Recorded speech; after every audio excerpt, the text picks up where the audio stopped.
Very good morning, welcome to Raj news. నేను విజయ్. ఎట్టకేలకు ఏదైతే తెలంగాణలో 3 పెండింగ్ స్థానాల కంటే ఎంపీ అభ్యర్థులను ఇంకా ప్రకటించలేదో ఆ ప్రకటన వచ్చేసింది కాంగ్రెస్ నుంచి. దాంతోపాటు ఒక ఎమ్మెల్సీకి సంబంధించి కూడా ప్రకటన వచ్చేసింది. అంటే సస్పెన్స్ వీడిందనే చెప్పుకోవాలి. ఖమ్మం, అదేవిధంగా హైదరాబాద్, మరొక స్థానమైనటువంటి కరీంనగర్, ఈ 3 స్థానాలకు సంబంధించి అభ్యర్థుల పేర్లను అయితే ప్రకటించారు. కరీంనగర్ నుంచి అభ్యర్థిగా వెలిచల రాజేందర్ రావు, అదేవిధంగా హైదరాబాద్ నుంచి మహమ్మద్ వలీయుల్లా సమీర్, ఖమ్మం అభ్యర్థిగా రఘురామ్ రెడ్డి, ముగ్గురిని కూడా ప్రకటించారు. మరోవైపు ఎమ్మెల్సీగా తీన్మాన్ మల్లన్ కూడా ప్రకటించడం జరిగింది. ఎట్టకేలకు ఈ స్థానాల క్లారిటీ రావడంతో ఈ స్థానాల్లో కూడా ఇప్పటి నుంచి కాంగ్రెస్ మరింత బలంగా ముందుకు వెళ్లేందుకు ఖచ్చితంగా ఈ స్థానాలను కైవసం చేసుకోవాలనే ఒక లక్ష్యంతో ఇన్ని రోజులు వెయిట్ చేసి అభ్యర్థులను ప్రకటించారని కూడా స్థానికంగా చర్చ జరుగుతోంది. వీటితో పాటు మరోవైపు హరీష్ వర్సెస్ రేవంత్ గా సాగుతున్నటువంటి ఒక మాటల యుద్ధానికి సంబంధించి, దాంతోపాటు ఆంధ్ర రాజకీయాలకు సంబంధించి, మరొక జాతీయ, ఇంకా చెప్పాలంటే అంతర్జాతీయ అంశానికి సంబంధించి మనతో పాటు చర్చించడానికి, మరింత లోతుగా విశ్లేషణ అందించడానికి మా పొలిటికల్ ఎడిటర్ అరవింద్ కొల్లి గారు సిద్ధంగా ఉన్నారు. Good morning sir. Good morning Vijay. Yes Aravind గారు, నేను అన్నట్లుగా ఏదైతే సస్పెన్స్ అయితే మొత్తానికి వీడింది. ఇన్ని రోజులు మనం ప్రతిరోజు డిస్కషన్ ఉండేది, ఎవరి పేర్లు చెప్తారు ఏంటి అని. అంటే ఒక మాట చెప్పాలంటే అక్కడ ప్రధానమైనటువంటి కాంగ్రెస్ ధీమా ఏంటంటే అభ్యర్థి ఎవరైనా గెలుపు ఖాయం అనే ధీమా కాంగ్రెస్లో ఉంది. ఎందుకు అంటే ఖమ్మం పార్లమెంటు నియోజకవర్గం పరిధిలో ఉన్నటువంటి ప్రతి అసెంబ్లీ సెగ్మెంట్ని భారీ మెజారిటీ తోటి కాంగ్రెస్ గెలుచుకుంది. అవును. అదే సందర్భంలో ఖమ్మం, మహబూబాబాద్, నల్గొండ, భువనగిరి వీటన్నిటి మీద కాంగ్రెస్ చాలా ధీమాగా ఉన్నటువంటి పరిస్థితిలో ఇక్కడ అభ్యర్థిత్వానికి పోటీ కూడా ఉండింది. ఈ క్రమంలోనే బలంగా పోటీ కూడా మామూలు పోటీ కాదు. ఒక పక్కన డిప్యూటీ సీఎం భార్య పోటీ పడితే, మరో పక్క రెవెన్యూ శాఖ మంత్రి పొంగులేటికి సంబంధించినటువంటి ఆయన సోదరుడు, ఆయన వియ్యంకుడు ఇద్దరు పోటీ పడ్డారు. తర్వాత కొంతకాలం తుమ్మల నాగేశ్వరరావు కుమారుడు అయినటువంటి డాక్టర్ తుమ్మల యుగంధర్ పేరు వినిపించినప్పటికీ ఆ పేరు తర్వాత చర్చలో లేదు. అదే బలంగా ఎక్స్పెక్ట్ చేశారు. కాంగ్రెస్ సీనియర్ నాయకుడు వి హనుమంతరావు ఆ సీట్ని ఆశించారు. అసలు వీటన్నింటినీ మించి అటు సోనియాను ఎవరినైనా తీసుకొచ్చి నిలబెట్టాలన్న ప్రతిపాదన కూడా జరిగింది. ఖమ్మం విషయంలో ఇంత పెద్ద చర్చ తర్వాత చివరికి నామినేషన్ల గడువు ఈ రోజు ముగుస్తోంది. నిన్న ప్రకటన వచ్చింది. ఖమ్మం, అదే సందర్భంలో కరీంనగర్లో కూడా రాజకీయంగా ఇప్పుడు త్రిముఖ పోటీ బలంగా ఉండేటటువంటి పరిస్థితి ఉంది. రాజేంద్రరావు ఇప్పుడు ప్రకటించినటువంటి అభ్యర్థికి సంబంధించినటువంటి బ్యాక్గ్రౌండ్ చూస్తే 3 తరాల నుంచి వాళ్ళు కాంగ్రెస్ పార్టీకి లాయల్గా, ఆర్థికంగా స్తోమతున్నటువంటి అభ్యర్థి. దాంతోపాటు ఇంకా రకరకాల అంశాలు, సామాజిక అంశాలు, ఆయన సామాజిక వర్గం అక్కడ బలంగా ఉండటం, ఆయన సామాజిక వర్గానికి చెందిన వ్యక్తే టీఆర్ఎస్ నుంచి పోటీలో ఉండటం, బీఆర్ఎస్ అభ్యర్థిగా కూడా అదే సామాజిక వర్గానికి చెందిన వ్యక్తి ఉండటం. దీంతో ఇప్పుడు ట్రయాంగిల్ పోటీగా క్లియర్గా, అంటే ఎక్కడా లేని ట్రయాంగిల్ పోటీ, 17 నియోజకవర్గాల్లో ద్విముఖ పోటీ మాత్రమే ఉందన్న అంచనాల నేపథ్యంలో ఇప్పుడు కరీంనగర్ కీలకంగా ట్రయాంగిల్ పోటీగా మారే పరిస్థితి కనిపిస్తుంది. అంటే కరీంనగర్లో ఉన్నటువంటి ట్రయాంగిల్ పోటీకి సంబంధించినటువంటి అంశంలో సామాజిక సమీకరణాలు, అదే సందర్భంలో మిగతా అంశాలు కూడా కీలకంగా చర్చలోకి వస్తున్నాయి. అంటే ఎంత అక్కడ వాళ్ళకి పోటీ లేకుండా ఉన్నా కానీ, మొత్తంగా అక్కడ కాంగ్రెస్ ఉన్నా కానీ కేక్ వాక్ అనుకోవచ్చా, లేకపోతే ఇప్పుడు కూడా కష్టపడాల్సిన అవసరం ఉందంటారా? ఖచ్చితంగా కష్టపడాల్సిన అవసరం ఉండే నియోజకవర్గాల్లో కరీంనగర్ ఒకటి. ఎందుకంటే ట్రయాంగిల్ పోటీ నేపథ్యంలో ఇది అంటే రాజకీయ సమీకరణాలు, కుల సామాజిక సమీకరణాలు, వీటితో పాటు ఆ పార్టీలో ఉన్నటువంటి అన్ని వర్గాలు కలిసి పనిచేయటం కూడా ప్రధానమైన అంశం. అంటే అక్కడ స్థానికంగా ఉన్నటువంటి అభ్యర్థులకి సంబంధించినటువంటి బ్యాక్గ్రౌండ్, కరీంనగర్కి పోటీ పడినటువంటి ప్రధాన పోటీదారులుగా ఉన్నటువంటి ఈరోజు ప్రకటించబడినటువంటి అభ్యర్థి కానీ, అదే సందర్భంలో పోటీలో ఉన్నటువంటి మరో అభ్యర్థి ప్రవీణ్ రెడ్డి కానీ, ప్రవీణ్ రెడ్డి రేవంత్ రెడ్డికి చాలా సన్నిహితుడు. అదే సందర్భంలో ప్రవీణ్ రెడ్డి పొన్నం ప్రభాకర్ ప్రాతినిధ్యం వస్తున్నట్టు హుస్నాబాద్ నియోజకవర్గానికి సంబంధించిన వ్యక్తి. కాబట్టి ఇక్కడ ప్రవీణ్ రెడ్డి అభ్యర్థిత్వాన్ని రేవంత్ రెడ్డి బాగా బలంగా సమర్థిస్తే, ఇప్పుడు ప్రకటించబడినటువంటి వెలిచాల రాజేశ్వరరావుకు సంబంధించినటువంటి అభ్యర్థిత్వాన్ని పొన్నం ప్రభాకర్ ముందుకు తీసుకొచ్చారు. సో ఈ చర్చలో కీలకంగా గమనించాల్సింది ఏంటంటే ఇప్పుడు కాంగ్రెస్ పార్టీలో ఉన్నటువంటి అన్ని వర్గాలు, ఎమ్మెల్యేలు, స్థానిక కార్యకర్తలు అందరూ కలిసి పనిచేయాల్సిన అవసరం ఉంది. మరోపక్క పోటీలో ఉన్నటువంటి సిట్టింగ్ ఎంపీ బండి సంజయ్ కూడా విస్తృతంగా పర్యటన చేస్తున్నారు. బోయినపల్లి వినోద్ కుమార్ తన గెలుపు మీద ధీమాగా ఉన్నారు. ఆయన ధీమాగా ఉన్నప్పటికీ స్థానికంగా కొంత సానుకూల పరిస్థితులు లేవు అనేటటువంటి చర్చలు, రకరకాల అంశాలు. అదే సందర్భంలో కరీంనగర్లో బీఆర్ఎస్కి ఎదురుగాలు వేయటం, కరీంనగర్ నుంచి బీఆర్ఎస్కి ఉన్నటువంటి ప్రధాన నాయకత్వం చాలా మంది అసంతృప్తిగా ఉన్నారనేటువంటి చర్చ నేపథ్యంలో ఉండింది. ఇప్పుడు ఈ ప్రకటనతోటి త్రిముఖ పోటీ అయిపోయింది. మొత్తం 17 నియోజకవర్గాల్లో త్రిముఖ పోటీ అని ఎక్కడా వినిపించట్లా, ఎక్కడా కూడా ద్విముఖ పోటీ. ఎందుకంటే కాంగ్రెస్ వర్సెస్ బీజేపీ మాటలు మాత్రమే వినిపిస్తున్నాయి తప్ప ఎక్కడ అంటే రాజకీయాల్లో గ్రౌండ్ లో అదే పరిస్థితి ఉంది, మనకి జిల్లాల్లో రాజకీయాల్లో అదే పరిస్థితి ఉంది, రాష్ట్రంలో కూడా అదే కనిపిస్తుంది. ఇప్పుడు ఈ ప్రకటనతోటి మళ్ళొకసారి త్రిముఖ పోటీకి అవకాశం వచ్చిందా అనేటటువంటి పరిస్థితి అయితే వస్తుంది. ఈ త్రిముఖ పోటీలో ప్రధానంగా ఈ ఇద్దరు అభ్యర్థుల సామాజిక వర్గం ఎవరికి అండగా నిలబడితే వాళ్ళు గెలుపు సాధ్యం, వాళ్ళు ప్రధాన పోటీదారుగా మిగిలే పరిస్థితే ఉంది. కాబట్టి ఈ అంశాన్ని అన్నింటినీ పరిగణలోకి తీసుకుని ఆలోచిస్తే మాత్రం అది. ఇక హైదరాబాద్ విషయానికి వస్తే మహమ్మద్ సమీర్ ఎవరైతే ఉన్నారో ఆయనకు మీడియా బ్యాక్గ్రౌండ్ కూడా ఉంది. మీడియా బ్యాక్గ్రౌండ్, ఆయన ఒక వార్తా సంస్థను నడుపుతారు. ఆ వార్తా సంస్థ ఐఎన్ అనే పేరుతో ఒక వార్తా సంస్థ, ప్రముఖమైనటువంటి మీడియా సంస్థగానే చెప్పాలి. అదే సందర్భంలో ఆయన 6 ఏళ్ల క్రితమో 5 ఏళ్ల క్రితమో కాంగ్రెస్ పార్టీలో చేరారు. ఇటీవలే హైదరాబాద్ జిల్లా అధ్యక్షుడు కూడా అయ్యారు. హైదరాబాద్ జిల్లా అధ్యక్షుడిగా ఉన్నటువంటి పరిస్థితిలో ఆయన పేరే మొదటి నుంచి ప్రధానంగా చర్చలో ఉన్నప్పటికీ మైనారిటీ ఓట్ల చీల్తే ఎంఐఎం బీజేపీ లాభపడుతుంది, వీటి నేపథ్యంలో నాన్ మైనారిటీ అభ్యర్థిని నిల్చోబెడతారు అనేటటువంటి చర్చ, దానికి సంబంధించినటువంటి పేర్లు కొన్ని చర్చలోకి వచ్చినాయి. చివరికి వి హనుమంతరావుని పోటీ చేయమన్నారు అనేటటువంటి వార్తలు కూడా వచ్చినాయి. వి హనుమంతరావు దానికి సిద్ధంగా లేరు, కానీ వార్తలు అయితే వచ్చినాయి. ఈ చర్చ నేపథ్యంలో ఆయనకి కూడా క్లారిటీ. ఇక అనూహ్యంగా ఎమ్మెల్సీ స్థానానికి కూడా ఇంకా ఎమ్మెల్సీ నోటిఫికేషన్ రాలేదు, అయినా కానీ ఎమ్మెల్సీ స్థానానికి కూడా ఇది అన్ఎక్స్పెక్టెడ్ యాక్చువల్లీ. అంటే ఇక్కడ ఒక రాజకీయపరమైనటువంటి బ్యాలెన్స్ చేయడానికి కాంగ్రెస్ ప్రయత్నం చేసింది. ఆ బ్యాలెన్స్ ఏంటంటే ఇక్కడ తీన్మార్ మల్లన్న కరీంనగర్ స్థానాన్ని కూడా ఆశించారు, కరీంనగర్ పార్లమెంట్ స్థానాన్ని కూడా ఆశించారు అనేది ప్రచారం జరిగింది. దానికి కౌంటర్గా ఆయనకి ఎమ్మెల్సీ స్థానం ఇచ్చారు. అయితే ఇప్పుడు ఇక్కడ ప్రధానంగా గమనించాల్సింది ఏంటంటే ఒక ప్రభావశీలం, ఒక ఇన్ఫ్లుయెన్సర్గా ఉన్నటువంటి తీన్మార్ మల్లన్నని అభ్యర్థిగా ప్రకటించడం ద్వారా ఇంకో విషయం గమనించాలి. గత ఎన్నికల్లో పల్లా రాజేశ్వరరెడ్డి మీద పోటీ చేసినటువంటి పల్లా రాజేశ్వరరెడ్డి, కోదండరాము, తీన్మార్ మల్లన్న, ఈ త్రిముఖ పోటీలో తీన్మార్ మల్లన్న చాలా ఉధృతంగా పనిచేసి ఆయనకు సంబంధించినటువంటి నెట్వర్క్ అంతా బాగా పనిచేసి ఆయనని 2వ స్థానానికి తీసుకొచ్చింది. చివరికి నువ్వా నేనా అనేటటువంటి పరిస్థితిలో నిలబెట్టింది. కాబట్టి ఆయన బలమైనటువంటి అభ్యర్థిగా గతంలోనే ఉన్నారు. కాబట్టి ఇప్పుడు ఆ బలాన్ని మరింత పెంచుకొని ఆయనకు సంబంధించినటువంటి క్యూనిస్ టీం కానీ, వాళ్ళకి సంబంధించినటువంటి మీడియా టీం కానీ, అదే సందర్భంలో సోషల్ సర్వీసెస్ కొన్ని చేస్తూ ఉంటారు, దానికి సంబంధించిన టీం కానీ విస్తృతంగా పనిచేస్తున్నాయి. వీటన్నిటి నేపథ్యంలో ఇప్పుడు తీన్మార్ మల్లన్నకి ఛాలెంజే, కాంగ్రెస్ పార్టీ కూడా ఒక బలమైనటువంటి అభ్యర్థిని రంగంలో దింపామనేటటువంటి తృప్తి అయితే కాంగ్రెస్ పార్టీలో కనిపిస్తుంది. పోతే దీనికంటే ఎక్కువగా హాట్ గా వినిపిస్తున్న టాపిక్ ఏంటంటే రేవంత్ ఏమో ఖచ్చితంగా ఆగస్టు 15 లోపు 2 లక్షల రుణమాఫీ చేస్తా అని ఇప్పటికే కుండబద్దలు కొట్టేశారు. మరోవైపు హరీష్ ఏమో 6 గ్యారంటీలు ఖచ్చితంగా అమలు చేస్తే తన ఎమ్మెల్యే పదవికే రాజీనామా చేస్తా అంటున్నారు.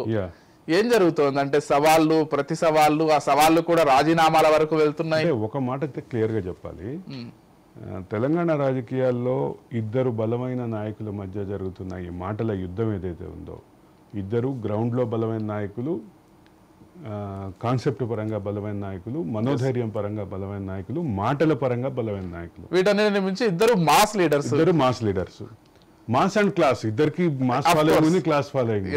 ఇటువంటి పరిస్థితుల్లో వీళ్ళిద్దరి మధ్య జరుగుతున్నటువంటి dialogue war, exchange of dialogues అయితే మాత్రం ఖచ్చితంగా తెలంగాణ సమాజం ఆసక్తికరంగా చూస్తోంది.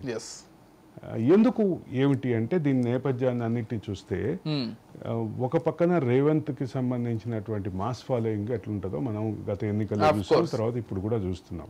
రెండో పక్క హరీష్ రావు ఒక క్రౌడ్ పుల్లర్గా ఉన్నారు, ఒక సబ్జెక్టు ఓరియంటెడ్గా డెలివరీ. మొత్తం అందరూ 39 మంది శాసనసభ్యులు గెలిచినప్పటికీ కేటీఆర్తో సహా అందరూ ఎవరూ మాట్లాడలేని పరిస్థితిలో కూడా బీఆర్ఎస్ తరఫున గట్టిగా మాట్లాడిన ఒకే ఒక్క నాయకుడు హరీష్ రావు అని. ఆయన మీద బీఆర్ఎస్ లో ఇంకా మిగిలినటువంటి కార్యకర్తల్లో కొంత ఫాలోయింగ్ ఉంది. బీఆర్ఎస్ లోనే కాదు మిగతా పార్టీల్లో కూడా ఆయన కొంత సానుకూలత ఉంది. ఆయన ఆయన సబ్జెక్టివ్ గా ఉంటారు అనేటటువంటి సానుకూలత ఉంది. సరే, దీనికి సంబంధించి అంటే కేసీఆర్ కుటుంబం మీద వస్తున్నటువంటి అవినీతి ఆరోపణలు, ఆయన మీద కూడా అవినీతి ఆరోపణలు ఉన్నాయి. కాళేశ్వరం ప్రాజెక్టు నుంచి మొదలు పెడితే చాలా అంశాల్లో ఆయన మీద కూడా అవినీతి ఆరోపణలు ఉన్నాయి. ఆరోపణలు దానికి సంబంధించిన అంశాలని కాసేపు పక్కన పెడితే తెలంగాణ సమాజంలో నో డౌట్ వీళ్ళిద్దరూ ఒక బలమైనటువంటి క్రౌడ్ పుల్లర్స్, బలమైనటువంటి లీడర్లు. వీళ్ళిద్దరికి సంబంధించినటువంటి డైలాగ్ వార్ మాత్రం ఖచ్చితంగా హీట్గానే ఉంది. రేవంత్ రెడ్డి ఏమో ఆగస్టు 15వ తారీఖు లోపు నేను ఏదైతే రుణమాఫీ, పూర్తి రుణమాఫీ చేస్తాను, 2 లక్షల రుణమాఫీ పూర్తిగా చేస్తాను, అప్పుడు రాజీనామాకి, అంటే ఇది రాజీనామా అంటే రాజీనామా కాదు, బీఆర్ఎస్ పార్టీని మూసేసుకోవడానికి సిద్ధంగా ఉండని ఆయన చెప్పారు. ఈ హరీష్ రావు దానికి కౌంటర్గా మనం అమరవీరుల స్తూపం దగ్గర ప్రమాణం చేద్దామా అని చెప్పి, దేవుళ్ళ మీద ఒట్లేస్తుంటావు కదా, అమరవీరుల స్తూపం దగ్గర ప్రమాణం చేద్దాం రా అని చెప్పి ఆయన పిలిచారు. ఈ చర్చలో ఒకటి కీలకంగా గమనించాల్సింది ఏంటంటే ఇద్దరు కూడా ఎవరూ తగ్గట్లేదు. అవును, ఇది తెలంగాణ రాజకీయాల్లో ఇది ఒక కొత్త పరిణామం కిందే చెప్పాలి. అంటే ఇప్పటి వరకు పథకాల అమలు కేవలం, నేను ఇంకో విషయం చెప్తా. హరీష్ రావుకి హరీష్ రావుకి రేవంత్ రెడ్డికి హరీష్ రావు ఇచ్చిన సవాలు ప్రధానంగా చర్చలోకి వస్తున్నాయి తప్ప, అదే సందర్భంలో రేవంత్ రెడ్డి కేసీఆర్కి ఒక సవాల్ విసిరారు. దాన్ని తెలంగాణ సమాజం పెద్దగా పట్టించుకోవట్లేదంటే కేసీఆర్ సవాల్ని కేసీఆర్ దానికి స్పందిస్తాడని తెలంగాణ సమాజం ఆశించట్లేదు. కానీ హరీష్ రావు దీనికి స్పందించేసరికి ఇప్పుడు చర్చ అంతా వీళ్ళిద్దరి చుట్టూ తిరుగుతోంది. అంటే ఇప్పటి వరకు పథకాలు అమలు చేస్తారా లేదా అనేది మాత్రమే ఉండేది. కాకపోతే ఇప్పుడు రెండు పార్టీలకు, ఇద్దరు నాయకులకు ఒక ప్రెస్టేజియస్ ఇష్యూగా మారిపోయిందని చెప్పారు. కేసీఆర్ కి 3 గంటలు టీవీలో కూర్చోవటం కాదు, ఈ మధ్య ఒక టీవీ ఛానల్ కి సంబంధించినటువంటి ఇంటర్వ్యూ అంటే లైవ్ షోని కోట్ చేస్తూ రేవంత్ రెడ్డి సవాల్ విసిరారు. అది అట్లా కాదు, కాళేశ్వరం దగ్గర బహిరంగ చర్చ చేద్దాం అని కేసీఆర్కి సవాల్ విసిరితే ఎక్కువగా తెలంగాణ సమాజంలో చర్చ జరుగుతుంది హరీష్ రావు రేవంత్ రెడ్డికి జరుగుతున్నటువంటి చర్చ. ఎందుకంటే దానికి కేసీఆర్ స్పందిస్తాడనేటటువంటి ఆశ ఎవరికీ లేదు. కేసీఆర్ ఇటువంటి బహిరంగ సవాల్కి స్పందించేటటువంటి పరిస్థితి లేదు. కేసీఆర్కి సంబంధించినటువంటి మానసిక స్థితి, ఆయన ఆరోగ్య స్థితి, మిగతా కారణాలన్నిటి మీద తెలంగాణ సమాజంలో క్లారిటీ ఉంది కాబట్టి లేదు. ఇప్పుడు ప్రధానమైనటువంటి చర్చ అంతా హరీష్ ను రేవంత్ సవాల్ మధ్య జరుగుతుంది. ఇది ఎక్కడ దీనికి లాజికల్ కంక్లూజన్ ఎప్పుడు వస్తుందో, నిజంగానే వీళ్ళిద్దరూ రేపో ఎల్లుండో ఆయన ఇచ్చినటువంటి హరీష్ ఇచ్చిన సవాల్ మేరకు నిజంగానే రేవంత్ రెడ్డి అక్కడికి వస్తారా, ఇటువంటి అన్నిటి కూడా చూడాలి. దీన్ని మరోవర్ కాంగ్రెస్ కూడా కొంత ఆర్థికంగా ప్లాన్స్ వేసుకొని ప్రణాళికాబద్ధంగా వెళ్లాల్సినటువంటి అవసరం కూడా ఉంది. ఎందుకంటే ఇంకా గ్యారంటీలకు సంబంధించి తులం బంగారం విషయం కావచ్చు, లేకపోతే ఇప్పుడు 2 లక్షల రుణమాఫీ కావచ్చు, ఇవన్నీ కూడా చేయాలంటే కొంత ఆర్థికంగా ప్రణాళికతో ముందుకు వెళ్తేనే ఇవన్నీ సాధ్యమయ్యే పరిస్థితి.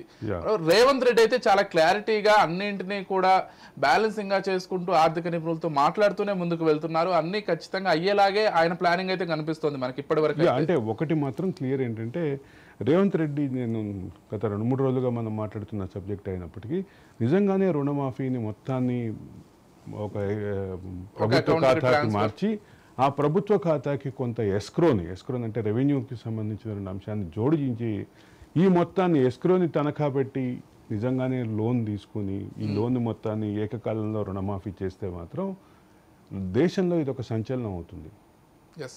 ఎందుకు అంటే దేశంలో ఎందుకు సంచలనం అవుతుంది అంటే ఫండ్స్ రేజ్ చేసి రుణమాఫీ చేసేటటువంటి పరిస్థితి నుంచి ఏక మొత్తంలో రుణమాఫీ చేసేటటువంటి ఇంత భారీ మొత్తాన్ని పథకాన్ని, అది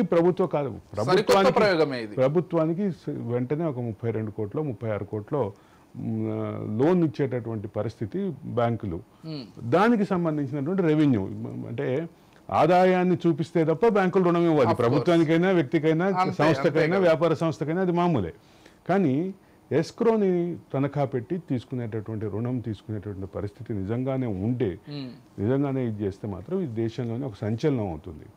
దేశంలో సంక్షేమ పథకాలకి, పెన్షన్లకి మనం ఆంధ్రప్రదేశ్, ఉమ్మడి ఆంధ్రప్రదేశ్ ఎక్కడైతే మొదలుపెట్టిందో, ఇప్పుడు ప్రభుత్వ రుణమాఫీలు ఇట్లాంటి పథకాలకి ఒక కొత్త ఒరవడిని సృష్టించినటువంటి కానీ పరిస్థితి. తెలంగాణలో సక్సెస్ అయితే మాత్రం ఖచ్చితంగా దేశవ్యాప్తంగా అన్ని రాష్ట్రాల్లో కూడా ఇదే విధానంతో ముందుకెళ్ళే అవకాశం కూడా ఉంది. డెఫినెట్లీ 100% ఉంది.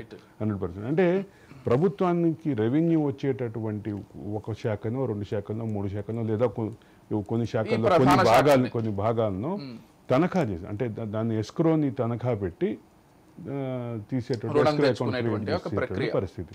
ఇది నిజంగానే సక్సెస్ అయితే మాత్రం దేశంలో ఒక కొత్త సంచలనం అయితే అవుతుంది. రైట్. పోతే ఈ రోజుతో నామినేషన్ల చివరి రోజు. వాస్తవానికి దాని గురించి ముందు మాట్లాడాల్సింది, కాకపోతే తెలంగాణ టాపిక్స్ కంప్లీట్ చేసి అటు దేశవ్యాప్తంగా ఆంధ్రప్రదేశ్ పాలిటిక్స్ మాట్లాడుకుందాం అనుకుంటున్నాం. కాబట్టి జగన్మోహన్ రెడ్డి ఈరోజు నామినేషన్ వేయబోతున్నారు. ఈరోజు అందరూ ఆంధ్రప్రదేశ్ పాలిటిక్స్ కావచ్చు, ఆంధ్రప్రదేశ్ ప్రజలు మొత్తం కావచ్చు, అటువైపు చూస్తున్నారు. ఆయన అంటే ఇప్పటికే భారీ జన సమీకరణతో పాటుగా వెళ్ళి నామినేషన్ దాఖలు చేయాలని ఆల్రెడీ టైం కూడా ఫిక్స్ చేసుకున్నట్లున్నారు. 10:45 to 11:15 ఆర్ సంథింగ్, ఒక 25 నిమిషాలు మంచి ముహూర్తం ఉన్నట్లుంది. ఆ ముహూర్తంలో వేయాలని ఫిక్స్ అయినట్లున్నారు. దాంతో పాటుగా నామినేషన్లకు చివరి రోజు కాబట్టి ఇంకా ఉన్న వాళ్ళందరూ కూడా ఈ రోజు నామినేషన్లు వేసే అవకాశం ఉంది, అన్ని చోట్ల అన్ని పార్టీలకు సంబంధించి. ఇప్పటికే కాంగ్రెస్ అభ్యర్థులు నామినేషన్లు వేస్తున్నారు. కూటమి, అంటే కాంగ్రెస్ ఒక కూటమి ఉంది అక్కడ. కాంగ్రెస్, సిపిఐ, సిపిఎం కలిసి ఇండియా కూటమిగా ఉంది. ఇండియా కూటమి తరఫున నామినేషన్లు వేశారు. మరో పక్కన దాదాపు ఎన్డీఏ కూటమి నుంచి కూడా దాదాపుగా నామినేషన్లు వేశారు. జగన్మోహన్ రెడ్డి పార్టీ వైఎస్ఆర్సీపీ నుంచి కూడా చాలా వరకు నామినేషన్లు వేశారు. అయితే ఇక్కడ ప్రధానంగా గమనించాల్సింది ఏంటంటే, నామినేషన్ల ప్రక్రియలో చివరి ఘట్టంగా వచ్చేసినటువంటి ఈ రోజుకి చాలా మంది నామినేషన్లు వేశారు. జగన్మోహన్ రెడ్డి తరఫున ఆల్రెడీ ఒక సెట్ నామినేషన్ వేశారు, అవినాష్ వేశారు. ఇప్పుడు ఇది మరో సెట్ నామినేషన్ వేయబోతున్నారు. స్వయంగా వేయబోతున్న క్రమంలోనే సుదీర్ఘమైనటువంటి బస్సు యాత్ర తర్వాత నిన్న శ్రీకాకుళం జిల్లాలో బస్సు యాత్ర ముగించి ఈరోజు జగన్మోహన్ రెడ్డి పులివెందుల రాబోతున్నారు. ఈ రోజు కానీ రేపు కానీ మేనిఫెస్టో ప్రకటించారు. రేపటి నుంచి బహిరంగ సభలు కూడా ప్లాన్ చేసుకుంటున్నారు వాళ్ళు. అంటే దాంతో పాటు మేనిఫెస్టో కూడా ప్రకటించబోతున్నారు. ప్రకటించే మేనిఫెస్టో పట్ల ఆసక్తి ఉంది. అదే సందర్భంలో జగన్మోహన్ రెడ్డి రాజకీయపరమైనటువంటి విమర్శలు, కొత్త విమర్శలు ఏమైనా చేస్తారా అనేటటువంటి ఆసక్తి కూడా ఖచ్చితంగా ఆంధ్రప్రదేశ్ సమాజంలో ఉంటుంది. ఎందుకు అంటే ఆంధ్రప్రదేశ్లో గత 5 ఏళ్ల పాలనలో కొంతమంది ప్రజల్ని బాగా ఆకట్టుకున్నారు, కొంతమంది ప్రజలకి బాగా దూరం అయ్యారు. ఈ రెండింటికి మధ్య ఉన్నటువంటి నామినేషన్ అఫిడవిట్ కి సంబంధించి కూడా డెఫినెట్లీ అది అక్కడికి వద్దాం. ఈ రెండింటి మధ్య అంటే రెండు వర్గాలు, బాగా దగ్గర చేసుకున్నటువంటి వర్గాలు, బాగా దూరం అయినటువంటి వర్గాలు, ఈ రెండు వర్గాల మధ్య విభజన రేఖ క్లియర్ ఆంధ్రప్రదేశ్ రాజకీయాల్లో. ఇప్పుడు కొత్తగా కనిపిస్తుంది ఏంటంటే, ఈ రెండు వర్గాలు కాకుండా మిగతాగా న్యూట్రల్గా ఉన్న వర్గాలు ఎటువైపు మొగ్గు చూపబోతున్నాయి అనేటటువంటి ఆసక్తి. ఈ నిజంగానే చంద్రబాబు ఇచ్చినటువంటి 6 గ్యారంటీలు, అంటే సూపర్ 6 6 గ్యారంటీలు అనేది తెలంగాణ కాంగ్రెస్కి సంబంధించిన పేటెంట్ కాబట్టి, సూపర్ 6 ఏదైతే ఉందో సూపర్ 6 విషయంలో ఏ రకమైనటువంటి నిర్ణయం రాబోతోంది. సూపర్ 6తో పాటు మరొక పక్కన జగన్మోహన్ రెడ్డి ఇచ్చేటటువంటి నవరత్నాలకి అదనంగా ఏం చేర్చబోతున్నారు, దాంట్లో నవరత్నాల స్థాయిని పెంచబోతున్నారు అనేటటువంటి వీటన్నిటి మీద ఆంధ్ర సమాజంలో మాత్రం ఖచ్చితంగా ఆసక్తి అయితే ఉంది. ఈ అంటే దూరమైనటువంటి వర్గాలు, దగ్గరగా అయినటువంటి వర్గాలు కాకుండా ఉన్నటువంటి న్యూట్రల్ ఓటింగ్ ఎటువైపు వెళుతుంది అనేది ఆసక్తి. వాళ్ళని ఎవరు ఆకర్షించుకుంటారు అనేది ఇప్పుడు ప్రధానమైనటువంటి చర్చ. మోరోవర్ కృష్ణా, గుంటూరు జిల్లాలకు సంబంధించి కూడా నా ఉద్దేశం నేను క్లియర్ గా చెప్తున్నాను. ఒక పక్క కన్సాలిడేటెడ్ ఓటు బ్యాంక్ తయారైపోయింది జగన్మోహన్ రెడ్డికి, ఇంకో పక్క కన్సాలిడేటెడ్ వ్యతిరేక ఓటు బ్యాంక్ కూడా తయారైపోయింది. ఇది కాకుండా ఉన్న న్యూట్రల్ ఓటు బ్యాంక్ ని జగన్మోహన్ రెడ్డి అట్రాక్ట్ చేస్తారా, చంద్రబాబు అట్రాక్ట్ చేస్తారా, ఎన్డీఏ కూటమి అట్రాక్ట్ చేస్తుంది అనేది ప్రధానమైన అంశం. జరగబోయే ప్రచారాలే దీనికి ప్రధానంగా చూడాల్సింది ఏంటంటే, జగన్మోహన్ రెడ్డి అట్రాక్ట్ చేయగలగటానికి జగన్మోహన్ రెడ్డి ఏ రకమైనటువంటి భరోసా ఇస్తారు? రెండోది కూటమికి, ఎన్డీఏ కూటమికి గతంలో చంద్రబాబు పాలనకి సంబంధించినటువంటి అంశాలు, దాంతోపాటు మోడీ సంబంధించినటువంటి మోడీ వేవ్ ఇవన్నీ పనిచేస్తాయా? రెండోది పవన్ కళ్యాణ్ ఇస్తున్నటువంటి భరోసాలు,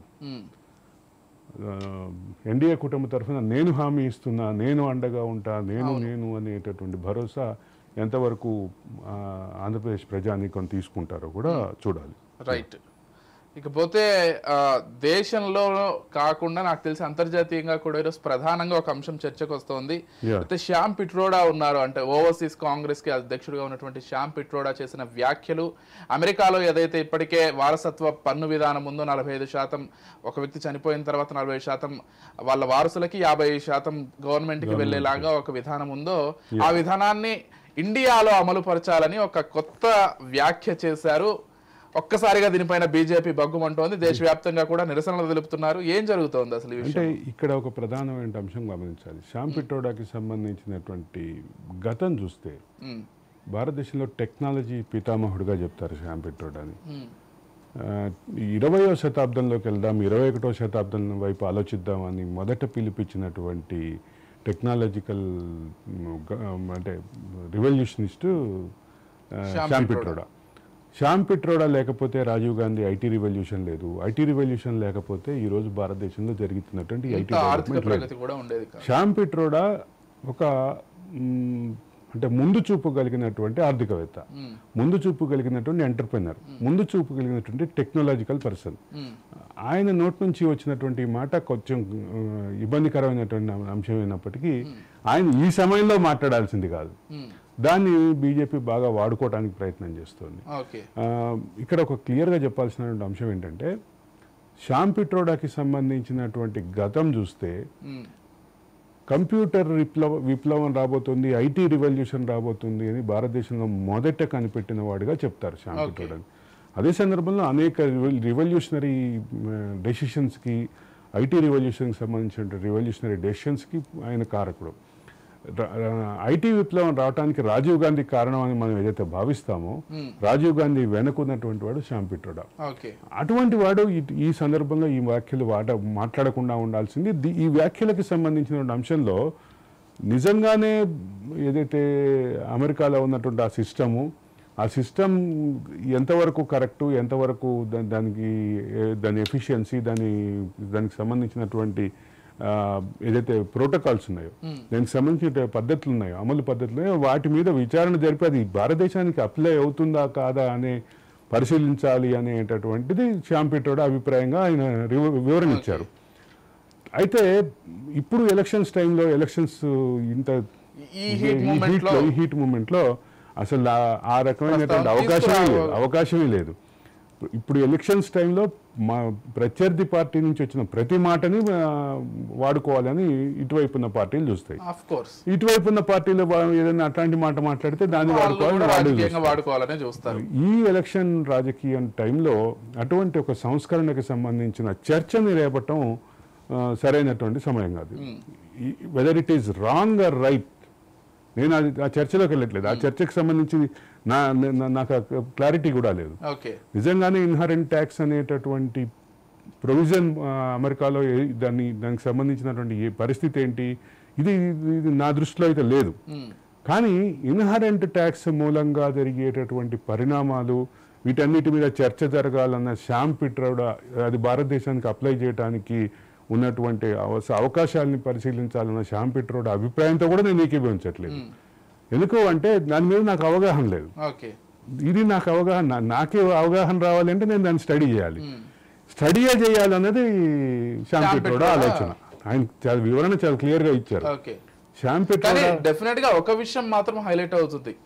మీరు ఎలాగా దీని గురించి స్టడీ చేయాలని ఆలోచిస్తున్నారు, దేశంలో అనేక మంది ఇంటెలెక్చువల్స్ దీనికి సంబంధించి అంటే ఈ రోజు ఆలోచన చేసే అవకాశం ఉంది, దీని గురించి ఇప్పటి నుంచే స్టడీ చేసే అవకాశం కూడా ఉంది. ఇప్పుడు నాకు కూడా ఆసక్తి కలుగుతోంది, అసలు అమెరికాలో ఏ విధానం ఉంది, దీన్ని భారతదేశానికి అవలంబిస్తే భారతదేశ ఆర్థిక పురోగతి అదే విధంగా ఉంటుంది. అంటే ఈ భారతదేశంలో ఇంతమంది సుసంపన్నులు ఉండగా వీళ్ళ ఆస్తులన్నీ ఒకవేళ ప్రభుత్వానికి వెళ్తే అప్పుడు నిజంగానే డెవలప్మెంట్ జరుగుతుందా, లేదు అసలు డెవలప్ అవ్వాలనే ఆలోచన ప్రజల్లో పోతుందా, ఇది చాలా చాలా రకాల చర్చ చర్చలు వస్తాయి. ఇది ఒక కీలకమైనటువంటి అంశం గమనించాల్సింది ఏంటంటే దీని మీద చర్చ జరగాలని మాత్రమే అన్నాను అని నేను వివరణించాడు. అది రాంగ్ టైంలో ఇచ్చాడు. ఆ చర్చ జరగాలన్న అభిప్రాయాన్ని చెప్పడం రాంగ్ టైంలో చెప్పాడు. నిన్న కాంగ్రెస్ హెడ్ క్వార్టర్ దగ్గర బీజేపీ నాయకులు కొంతమంది వెళ్ళి అంటే కొంచెం ఆందోళన కార్యక్రమం ధర్నా కూడా చేశారు. కాబట్టి ఈ పరిస్థితుల్లో ఖచ్చితంగా ఇది అంటే Shyam Pitroda expressed his opinion in a wrong time.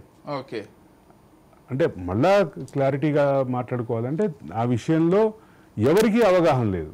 అవును, అసలు అమెరికాలో విధానానికి సంబంధించి భారతదేశంలో ఎవరు ఎప్పుడు ఆలోచించలేదు. అమెరికాలో ఉన్న పద్ధతి ఏంటి, అమెరికాలో ఉన్న పద్ధతిని ఇండియాకి ఎట్లా అప్లై చేయాలనే విషయంలో ఎవరికీ క్లారిటీ లేదు. దాని మీద చర్చ జరగాలన్నది ఆయన ఉద్దేశం అని ఆయన చెప్తున్నారు. కాబట్టి చర్చ జరగడంలో తప్పు లేదు. దాని మీద సాధ్యాసాధ్యాల్ని అదే సందర్భంలో ఇండియన్ సిస్టమ్స్ని అప్లై చేసుకోవటంలో ఇండియన్ అంటే ఏదైతే హిందూ ప్రాపర్టీ లా ఉంది, ఒక పక్క ముస్లిం ప్రాపర్టీ లా ఉంది. ప్రాపర్టీ లాకి సంబంధించినటువంటి అంటే మన పాతకాలపు సాంప్రదాయ పద్ధతులు ఉన్నాయి.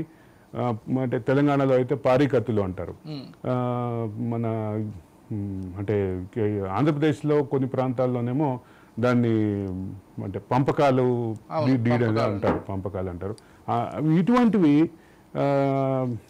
రకరకాల పద్ధతులు ఉన్నాయి. వీటన్నిటికీ ప్రత్యామ్నాయంగా నిజంగానే ఆ పద్ధతి బెటర్గా ఉంటుందా? బెటర్గా ఉండటం ఇన్ ద సెన్స్ దానికన్నా స్లాబ్ పెడతారా? ఇంత ఆదాయాన్ని మించిన వాళ్ళ ఇవన్నీ పెద్ద చర్చనీయాంశాలు.